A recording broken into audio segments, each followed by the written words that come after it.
I don't understand the people who get stressed out talking about this topic or thinking about it, because I'm like, why wouldn't you want to know what's coming so you can prepare for it and then not have to worry about it? Because that's the goal here. We're preparing for it so we don't have to worry about it. And if you don't, well, then you're going to have to worry about it. Welcome to the High Voltage Business Builders, a show where we interview people committed to making their next million through passive income using real estate, brokering, e-commerce, and beyond. If you're a passionate business builder yourself, visit voltageb2b.com to get in touch now. Folks, welcome back to the podcast. I'm Neil here. I've got the honor of meeting Mike Dillard in person for the first time here just a few minutes ago. One of these things you probably heard me say on a number of these podcasts, folks I've interacted indirectly with or somewhat directly through social media, but have never actually had a face-to-face call. So in my last two episodes, it was Justin Brooke and Ron Lynch, and now it's Mike Dillard, which I think is fun because we've all been somewhere around each other's influence network or sphere or liking or commenting on each other's stuff, but don't always have the opportunity to just sit down and have a face-to-face call. And so I'm honored today, Mike, that you're willing to spend some time with me today having a chat. Yeah, thank you, Neil. Looking forward to it. This will be fun for sure.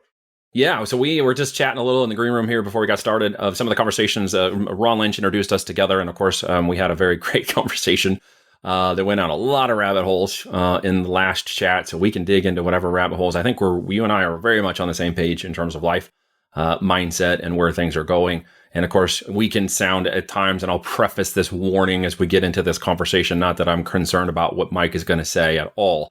It's just in the same warning I left with Ron Lynch, some of these topics may challenge your mind, challenge your heart, challenge your position, and that's really what it's intended to do. So don't turn it off. Keep listening. Try to break through that. Try to hear what we're saying to give you hope and encouragement too. Some of it may sound negative. Some of it may sound bad to your heart and your mind, but it's really just intended to try to give you an opportunity to see what there is out there in terms of opportunity. It's not all doom and gloom, although at times it feels like it, especially with things that just occurred this week. That are very terrible in Texas that happened, but they're all not what you think they are. And if you can start to understand some of that, you can put your heart and mind and guard yourself against some of the nonsense. So Mike, let's talk about some of this stuff that's happening right now and get your take on what's going on. Sure. Well, where should we start?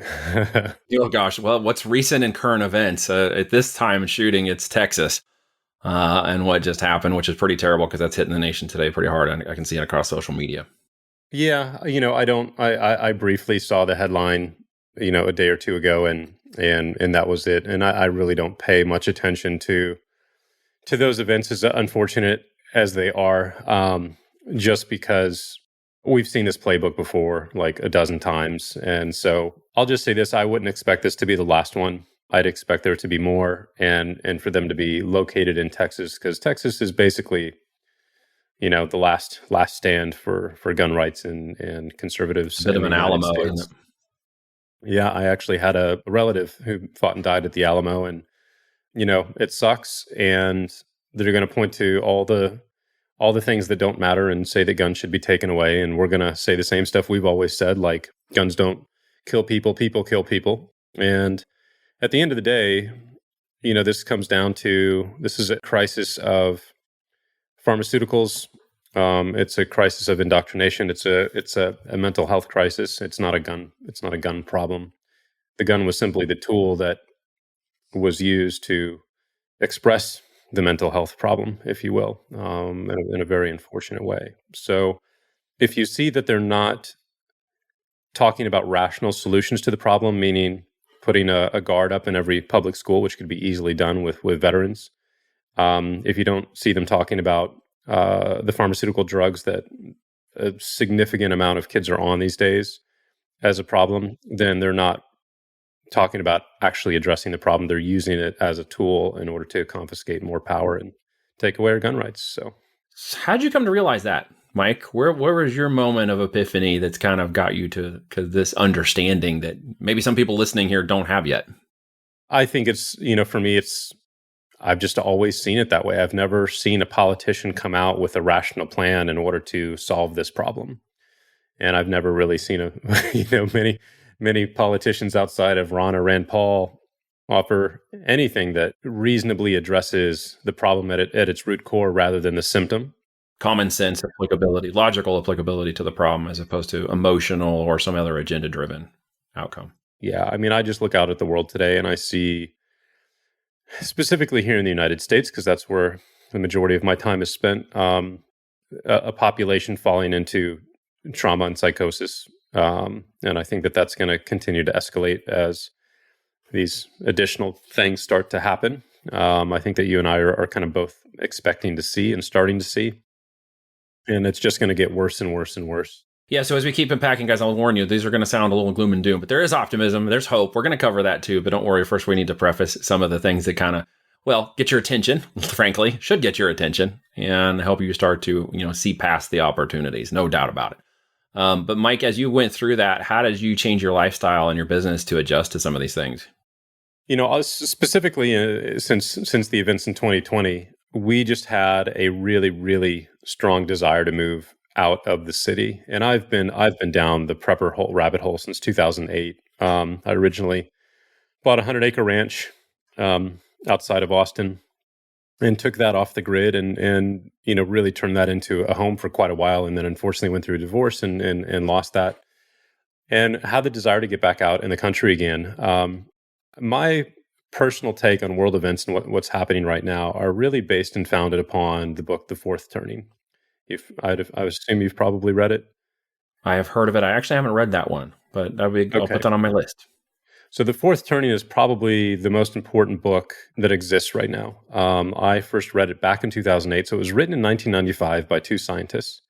It's a pretty meaty book, but if you read the first 3 chapters and the last 3 chapters, you're pretty much good to go. Or if you, there is a summary version on Amazon you can get as well. I have not read that, but if you get both, I think you'd be in good hands. But written in 1995, and it was written by these guys to answer one question, which is why does history continue to repeat itself from a humanity perspective? Yeah, right. And it's called The Fourth Turning because what they discovered is that humans tend to operate in 80 to 100-year cycles. Each cycle is made up of 4 seasons, so spring, summer, fall, and winter. And each season lasts 20 to 25 years. And every roughly 80 to 100 years, there's a winter season, again, that lasts 20 to 25 years. And winter is a time when the existing power structure and paradigm starts to decay, starts to fall apart, and an alternate power shows up to challenge it for control. Mm-hmm. And these two sides fight for control. Yeah, for control of the next 100-year cycle. And if you go back in history, America has had 3 turnings so far. There was the Revolutionary War against Britain, yep. And then roughly, I did the math. I don't have it exactly in front of me, but literally 80 to 81 years later, we had the climax of the Civil War. And then another 80 to 81 years later, we had the climax of World War II. And then this book was written in 1995, and they wrote it as a warning. And they said, look, America is heading towards its 4th turning cycle. And this will be the first turning that's ever taken place on Earth when weapons of mass destruction are involved at a global scale level, right? America had it in World War II at the end, but now everybody has them. And every single time, because other countries have their versions of a turning as well, but every single time a country goes through a winter season, it's climaxed by war. There's always a physical altercation of some major kind that fundamentally changes the direction of those people in that country forever. Now, America's previous turnings, we were very fortunate in the fact that our country's values and our ethos were fighting for freedom against Britain, right? Fighting for freedom against slavery in the United States, and then fighting for freedom against Nazi Germany on a global level. And so they all led to positive long-term outcomes for the next cycle, the next 80 to 100 years. And America just kept getting better and better and stronger and more prosperous. Well, now as we enter this turning, those values are gone. The people in charge are immoral, corrupt, evil, disgusting people. And they are fighting for control and to essentially eliminate the old version of America off the planet, eliminate the Constitution, eliminate gun rights, eliminate all of this stuff, right? And where the American people specifically conservatives who believe in those principles are the enemy.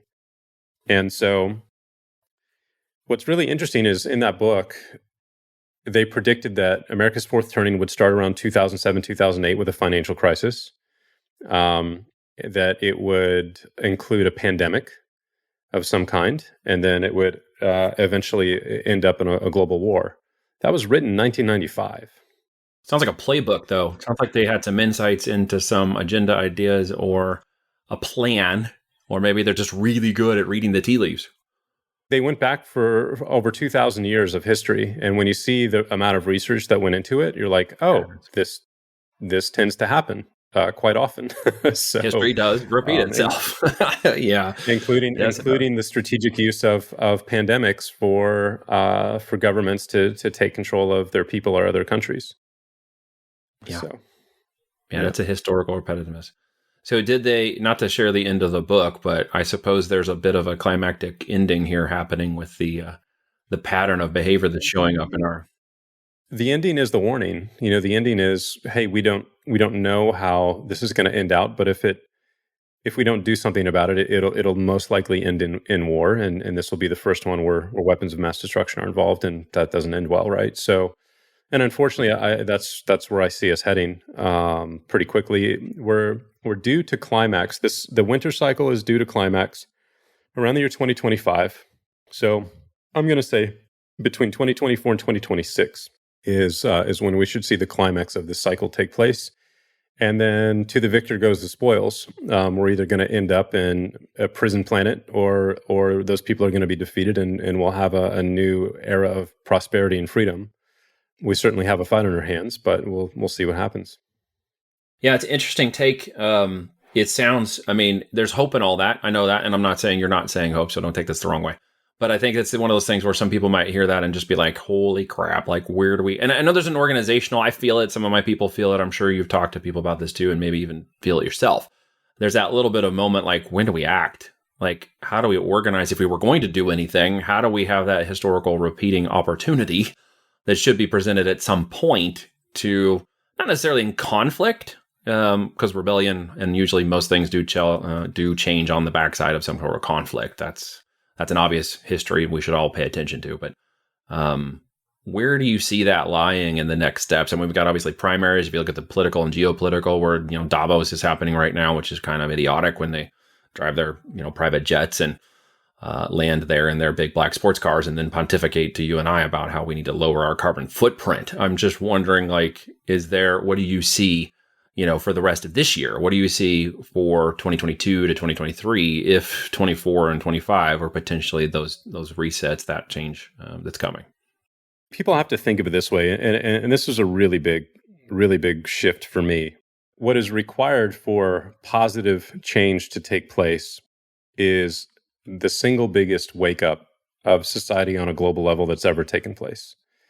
It's for the people to wake up, and the people are not going to wake up until they are personally affected. Snapped out of that mass formation hypnosis is kind of where you're leaning at. The human animal in general, right? The human animal in general is typically quite lazy until something affects us individually or personally, and then we get motivated to take action around it. And so the silver lining to all of the stuff that's happening around the world today is that as it continues to unfold and escalate, it automatically wakes more people up. I mean, the country, like the Canadian truckers, right, woke up all of Canada. It might not have been successful, but at the end, and its end goal, but it was successful in waking up a lot of people around the world. And the lockdowns in Australia, and so yes, the worse things get, it's actually good news, because it has to get to that point of escalation in order for the good guys to finally hit the breaking point and say no more, and to stand up and to do something against it. If it's like this slow boil, then we never reach that point, right? Yeah, there's never a moment to act because no one knows how to get organized or how to actually do anything to address the real causes of it, right? Yeah. So for me, I'm almost like, you know what? I hope they go for it, and I hope they do their worst, because the worse they do, the more they expose themselves, the more people are woken up, and then that's our opportunity to fight back and And unfortunately, that is what is required. And so that is what will happen. And so that's the meantime is, okay, well, what can I do to protect myself, protect my family, take care of my friends, my tribe, and all of those things in order to make yourself a hard target, if you will, right? And that's really what we focus on. That's why we moved out here to the hill country. And we literally, right out this window over here, we've got a crew pouring a foundation for 1,000 square foot greenhouse right now. We've got a chicken coop full of chickens. We've got a 4-acre lake. We've got a full grid solar system being installed next month. We're on well water. And so I would say in the next 60 days, the property we're on, we would be able to sustain ourselves on it in comfort indefinitely with organic food and chicken and protein and power and anything we would need for, years, frankly, if we needed to. And we're not doing that alone. A big part of this is community. In fact, it's probably the most valuable part of preparedness is community. And a lot of people are like, well, should I move to Costa Rica or, some other part of the world? And I'm like, no, that's the worst thing you could do. You're going into a community during a time of an emergency and you're a stranger and you're a foreigner and you don't speak the language, you don't look like the people, you don't know anybody. All you are at that point is a target.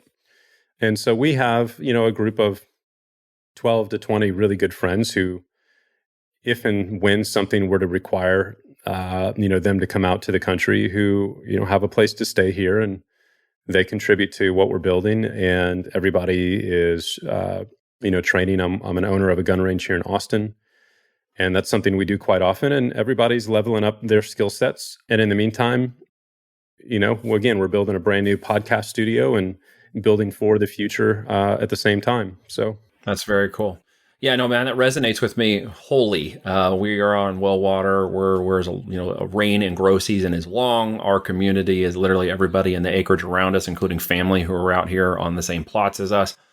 Spring-fed water, gardens. I got a 1,500 square foot garden out here that's holistic, natural heirloom seeds that we can replenish naturally and sustainability. Plus, we're in the second largest Amish and Mennonite community in the United States. So the resources, the hard work, and the due diligence of people who live like we may end up living, or just sitting right next to us. So the ability to barter, trade, and gain resources and knowledge. We've been doing that for about 9 years where we are now, to kind of prepare and think. And my solar is coming from onesunrise.com shortly, which is a fully independent grid trailer that you just park or move as you need it. That's completely, powering the entire house.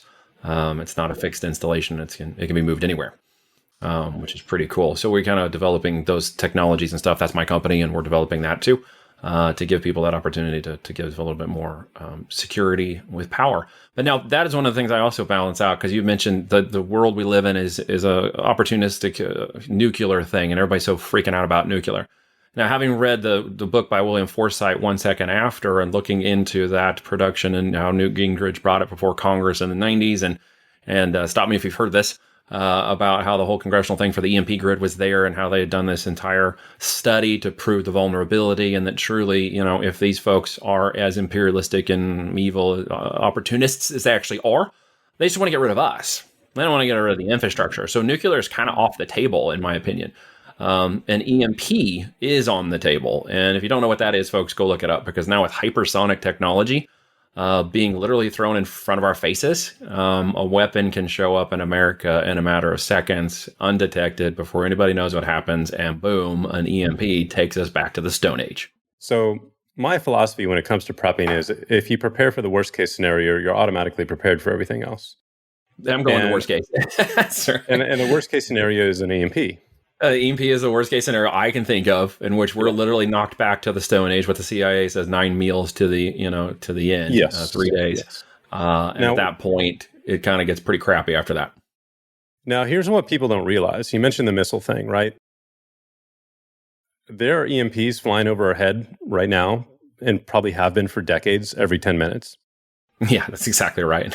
They're in satellites, right? There's no missile required. They're in high-level planes. They're all over us. Yeah. There's no missile required. There's no it's literally going by us every 10, 20 minutes, and it just takes one button for it to go pop, and then boom, everything's gone. Back to the Stone Age. Yep. Yeah, that's very true.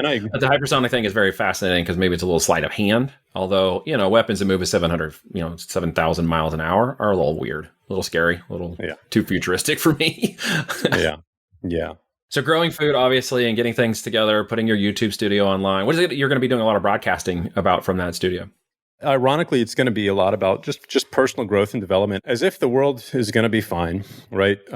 Just really deep personal growth type of how do we elevate humanity and start to teach principles that will heal humanity. And then we're building out a online social community that will be more about these types of topics. So we're going to be documenting everything we're doing with our garden, with the greenhouse, with the chickens, with communications, with personal defense and security.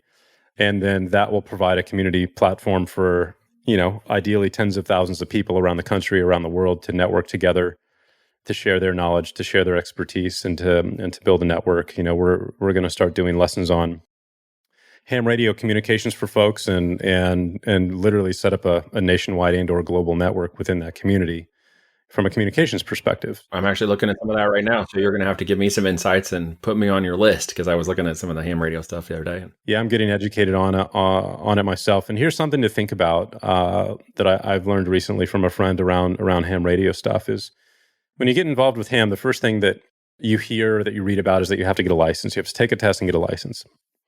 I'm not going to say not to do that. I'm just going to say understand what you're getting involved with, because the moment you get a ham radio license, it gives the government the right to come onto your property and search your equipment and home and everything without a warrant, which is Always probably check important the to know. fine print. Yes. Yeah. That's Yeah. the message. Always check the fine print and know what you're getting yourself into. Yeah. Yeah. Yeah, there's a lot of different tactics and stuff, and I'm sure we could spend another hour going into all the different facets of gardening and production and supply chain and water distillation and anything else that people are like thinking about on here. Those would be some topics maybe we can unpack. But as business goes along, and as you have said a minute ago, and something that I obviously reiterate with my people as I talk about this and podcast about it, and obviously coach and mentor them, there's a need for physical goods. There always will be. That's one of the reasons why we hedge in e-commerce. It's one of the things that we've learned from people in other countries who've gone through the fall and collapse of those countries. Those that had some security in their business and their ability to provide came from the fact that they had the goods. And because they could still keep the goods, even at raising prices and ridiculous prices of inflation, those networks, that supply chain, their ability to get product, the demand doesn't go away. It's just the ability to get it and what you have to use in terms of money or other reasons to gain access to it. So this is one of the reasons why we hedge, like other things, into bullets, guns, real estate, and infrastructure is, physical products. What are some of the other things you're doing? I would suspect you're probably not into the Bitcoin / digital currency, or are you? Oh no, I bought my first Bitcoin in 2013 when it was $75. Oh wow! Now did you sell it? Is the question. Off and on, but crypto is my biggest holding, and it is my biggest area of expertise from a financial perspective. Okay. So I'm very much down that path. The majority of our money we're putting into this property and the infrastructure on this property right now. But I do own crypto. I do like passive investment opportunities that come along with crypto, whether that's staking or lending. And I've been through enough cycles now to understand the cycles and not to get caught like we are now in the bottom of a bear market. But that's been a phenomenal way to make money. Now, will we have another bull market cycle?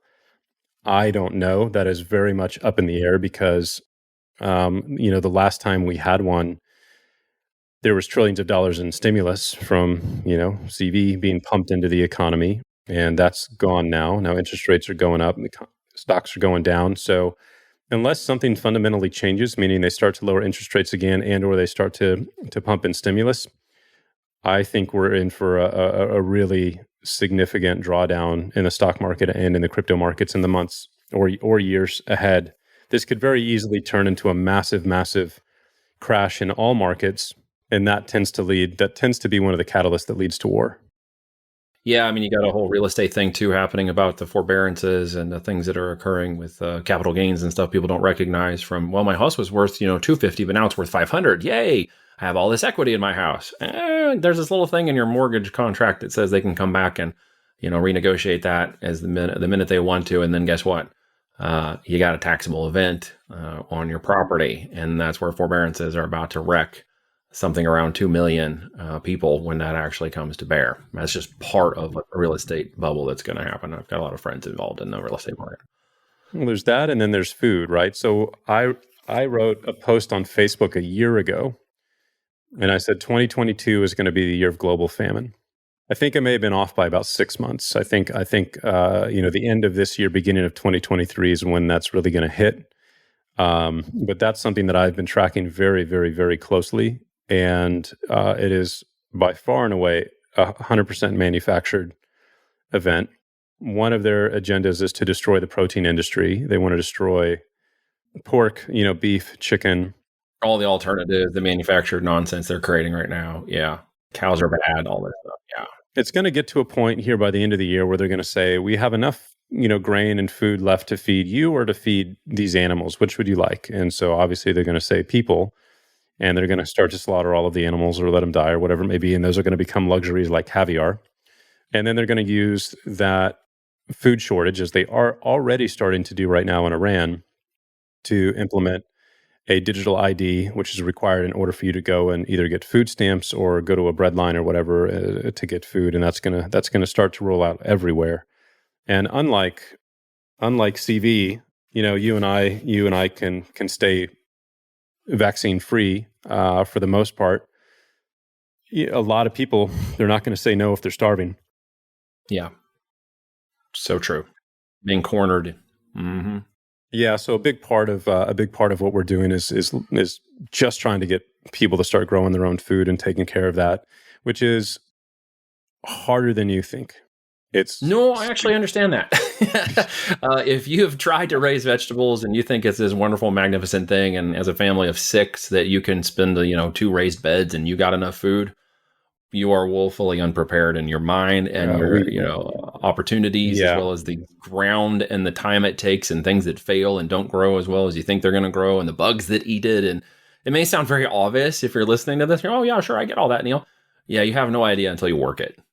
No, it's so much more complicated than I ever expected. Even if you forget about the hard parts, like the pest management and that stuff, and you're trying to sustain, a family or more than that of people, then you literally have to keep track of what you're growing in the cycles, your plant cycles, on a spreadsheet. Because if not, you have a big harvest, and then all that food that you planted at once is now gone. And if you didn't stagger out and start going from plant to plant, season to season, it's so not what do going we to work do? out well for you. We dry, we can, we freeze dry. Whenever you overproduce, there's now a pipeline of things you have to learn to do, because if you're first doing this, you're going to miss all this. So just to give you guys the quick, what happens in the end, if you are overproducing or producing enough during a growth cycle or season, you are going to have to learn how to can. Like, when you need the equipment, you need the knowledge, you need the skills. If you don't have any of those, good things to start looking up, right? And that the window to get those is closing rapidly. Yeah, you better grab those pretty quick. Even the freeze dryers or things to seal it, pack it, buckets things are becoming very difficult very fast, because we are not, Mike, the only ones who are quickly figuring this out. And the markets are starting to show the result of that very fast in the last 3 months, as people are becoming aware of what you're saying. And we're seeing it. We're watching it in our friends and network and our community as well, as these things become harder and harder to get a hold of. And it is, they're making them. It's just people are buying more of them faster. The hoarding has begun on the emergency preparedness supply chain. I read or heard a month or two ago that Mountain House, which is the biggest freeze dried food brand, which we have, we've bought a lot of over the years, their supply inputs got slashed by 90%. Right, so go out and try to find a year supply of Mountain House food anywhere, including their website. You're not going to find it. Used to be at Sam's Club and Costco, and you can't find it now. Plus, for people who aren't paying attention, there was, I think, last check, 24, maybe more, major food facilities across the United States that have burned to the ground, got hit by airplanes, had mysterious explosions. Guys, too many coincidences to not understand what's happening. How often do you hear of a major train derailment? Major fertilizer in the middle of a fertilizer crisis? Yeah. Hello. I mean, how obvious can you freaking get? And guys, there was literally a major train crash yesterday in Canada of a giant fertilizer train headed for America. Come on. Seriously? If you don't recognize it, fertilizer, and we have neighbors here that need it, went from 6,000 a ton to 18,000, which is almost impossible for them to sustain the growth. So that slingshot, that rubber band pulling back that's about to snap on the side of your leg is literally coming at the end of this food growing season. That's what people don't get. That's what you're alluding to. And for you're not paying attention, you got to have fertilizer. Without fertilizer, things don't grow. Yeah, In it's places not. where they wouldn't normally grow anyways, because we've literally cultured a whole bunch of areas where food was not normally grown before. Yeah, what people don't realize, it's not this season's supply Right. that you're going to see or feel. It's next season's That's the point. So if harvest. you can get ahead of Yeah, it now, that's what we're trying to warn you about. Is start yeah, to prepare and learn and get your preparations in place because again, at the growing seasons, you got to pay attention to those. We know them because we're in the middle of helping do it as we do our own gardens. If you're not aware of it, start figuring it out. Get the old farmer's almanac out. There's a lot to learn that we have lost knowledge. And I look at this time, Mike, and you probably see this too. They waited for this generation to start implementing it. They waited for this generation because we're now two generations removed from what? The folks who had this knowledge, your and my great grandparents who lived this. We are now the second generation removed from all of that knowledge being gone. yeah. Well, I mean, we hired a consultant literally to come to our house once a week for 6 weeks to help us get started, and we learned more in the first two sessions than we'd have never figured this out on our own. Right? What It's soil a to lot. use, natural Yes. natural pesticides that are organic, they're not chemical Correct. based. Um, Like how to neem look oil and other for. stuff. Yeah, all of it, and never would have figured it out. Best money we've ever spent. So, if you're wanting to go down this path and get serious about it, I would absolutely go down to a local nursery or garden center or whatever, and just see if you can hire someone to come out once a week for you for at least a month to help you get started and educated, because it was worth every single penny. I often thought I should start just a YouTube channel only for that topic, only just about the gardening aspect, because there's so much missing. In that we have one of the largest heritage seed firm companies here in the Ozark area, Baker's Creek. So they are just literally around the corner from us. And, where we chose to live ended up being, well, not only just good for us, but as it turns out, it's one of the best areas. There's a lot of studies done by the military and others that just say, hey, if you're going to be in a growing season in an area and a floodplain and whatever else, you should be in the Ozarks. So there we are in the middle of the country. What do you think about what's being discussed recently in the last week or two about China and their potential plans for the U.S.? Man, I've heard a lot of rumors. As the rumor mill moves, this is one of the greatest disinformation times in all of our ages. Really hard to figure out who's telling the truth and what's disinformation and who's controlling what narrative and yada, yada, yada. My own studies in time have shown me that China is just a controlled asset. They're being utilized, similar to the way America has been utilized as the soldier and military division of many world agencies to go around storm countries.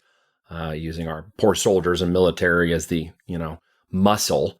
I think China is being used as the muscle by powers and influences that are controlling them. What does that mean at the next stage? There's alliances with Russia that are coming together, showing us, in my opinion, a significant signal. If I look at it from a biblical perspective, which I personally try to do, is filter the world through that. I see a very big alignment in the studies of Revelation with Gog and Magog, and those the red states coming into alignment. And so, if you look at what that resonates to, at least in my studies, China and Russia are going to start that war you just talked about. They're the ones that are going to be used to implement it. And now they aren't all, in my opinion, actually in control of starting that war. They're just using each other as excuses, as we though hear Zhang and Putin as the heads of state, but I don't trust they're in control any more than I know Zuckerberg's in control of Facebook, or that Elon is actually in control of what he does. At the end of the day, I believe they're just all controlled assets as a face to what's actually occurring. The real puppeteers are meeting in Davos, and the ones above them, whose names are never mentioned, and the families above them. So, my opinion is, yeah, they're pushing forward. It's biblical, in my opinion. So, yeah, China may invade. China may be part of that. They're part of the UN forces. They're already here, including Russia troops and stuff as a part of NATO. They're sitting here. There's divisions of tanks all across America. People don't really even know that. Yeah, I've seen the footage of Chinese troops training in Canada. Training in Canada, training up north. Absolutely right. Well, waiting. I think, there's infiltration and invasion. There's very big differences in the two. Infiltration, I believe, has already occurred in everything we've watched. When you get down to the political parties, and all of them are, of course, just the same. Doesn't matter what name you put to them. It gets down to people and their loyalties. And most people don't understand that a lot of the loyalties of our Congress are actually dual citizenships to other countries. And you got to ask, well, how could you have a dual citizenship in another country and certain loyalties when you realize that's been infiltrated to bring about this change? And there's a lot to unpack in that, which most people probably don't even understand what I'm saying. But at the end of the day, do I believe there's an invasion coming? China or otherwise, or what's the next move they might make? I don't actually see that happening. I actually see the UN coming in, maybe with Chinese troops backing them, but as part of another planned lockdown from most likely the World Economic and Health Forums to, do it for the guise of our health and safety, because that follows historical patterns and that follows game plans we've already seen occur. It's interesting. I was watching an interview yesterday. I can't remember his name, Dr. David something, one of the most pivotal people fighting the good fight during COVID, who was doing a ton of patent research now around monkeypox, right? And lo and behold, he finds out that the only drug company that has a patent for a monkeypox vaccine is Moderna. Yeah, that's right. And when did they patent it? A couple of years ago. 2019. Yeah. Yeah. And the vaccine, which was also already shelved and ready to go. Just people logically think this through, right? Suddenly it's news about monkeypox. And then it's like, well, we have a vaccine. Like how, if you really study vaccinations, the ones that actually do work, not the ones that we're talking about right now, it's years to a decade through clinical trials and studies. It isn't, hey, we had a thing show up and now it's monkeypox. And oh, by the way, here's the vaccine 4 weeks later. Yeah. It doesn't work, folks. You talk about trust the science, right? Yep. Trust the past science. Yeah, no, it's a very interesting thing that you're talking about because this is just, if you've studied up on smallpox at all and you understand the dangers of it, which I know you have, then you recognize, well, maybe COVID was just a setup. COVID was I think COVID was the practice run and practice for infrastructure for businesses and to train people as far as behavioral management is concerned, and then to weaken everybody's immune systems so they're susceptible to the next thing that comes along. So well, that's exactly right. Yeah, yelling fire in the middle of a busy building, right? To see who would run out and who wouldn't. And now they got a pretty clear understanding of a cultural weak mindset that America's been lulled into. It's amazing to me, frankly, and you may have seen this too. Some of the people in our industry, some of the people we know, some of the people we've maybe wanted to do business with, or we thought were great, or we looked up to them in mentoring, or in terms of who we thought they were, all of a sudden have revealed to us exactly who they are. Yep. There's a big enlightenment that comes from that. So, Mike, as people are listening to this, what's the next thing you think they should know or hear, or words of encouragement, or opportunities, or just a call to action, challenge? Gosh, I mean, my biggest thing is if you're on the fence or you're not motivated to start taking action to more self-reliance and self-sustainability, then just start doing your homework and educate yourself until you are, because this stuff's happening whether you want it to or not, whether you put your head in the sand or not. It's happening, and so you can either set yourself up to where you can be somewhat comfortable through the rest of this decade, frankly, or be a victim of it, right? You can empower yourself, or you can be a victim of it. And I don't understand the people who get stressed out talking about this topic or thinking about it, because I'm like, why wouldn't you want to know what's coming so you can prepare for it and then not have to worry about it? Because that's the goal here. We're preparing for it so we don't have to worry about it. And if you don't, well, then you're going to have to worry about it. And that seems to be a heck of a lot worse situation than otherwise. So I think the window is closing quite quickly. My friend Tucker Max and I have both said, and we've been saying this for a year now, that we think Americans have until November when the midterms are. And then once the midterms take place, then I think all bets are off at that point. Well, I agree. Big change. In fact, I was just thinking of Tucker because the phrase of doomer optimism came to mind in the way his approach. Yeah. So my point is that your window is closing, and the things that you need in order to be self-sustainable are very quickly disappearing off the shelves. They're becoming very difficult to find. I mean, we just got a Harvest Right freeze dryer a month or two ago, and that was a 3-month wait list. We've been trying to get our solar system installed for 2 months now. It's still in process. The greenhouse that is being built right now, we ordered a year ago.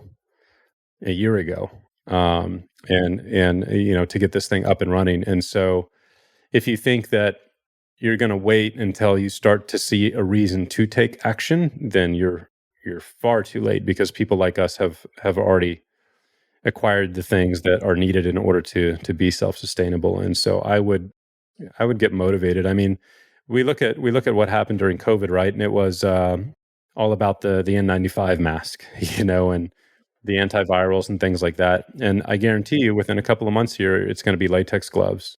Everywhere you see, people are going to be wearing latex gloves. Bodysuits, latex gloves, weird contraptions.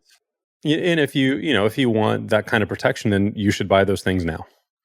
If you feel that's good for you, absolutely. Personally, I just like to pull back in my shell a little, and I'm okay not going into society. I'm okay not traveling for now. Mm-hmm. I'm okay just kind of hanging back and waiting and watching, and maybe you guys will do that too. But while you're doing that, I agree with your call to action. I mean, if you live in a big city, or you're flying in airports all the time, and this thing starts to hit a critical mass, then you might want to have some of those things. And unfortunately, if you don't get them now, then you're not going to have them. So yeah. Good word, Mike. I appreciate you coming on, man. There's probably another 2 podcasts in here that we can unpack different topics and go a lot deeper. So I'll have to have you back on later to do that. But I appreciate your time today, man. Thanks for coming on and sharing. Thank you, Neil. Thanks for having me. All right. Appreciate it. If you like this episode, please share it with people you think will enjoy it as well. Thank you for listening, and be sure to tune in next week for a brand new episode of High Voltage Business Builders.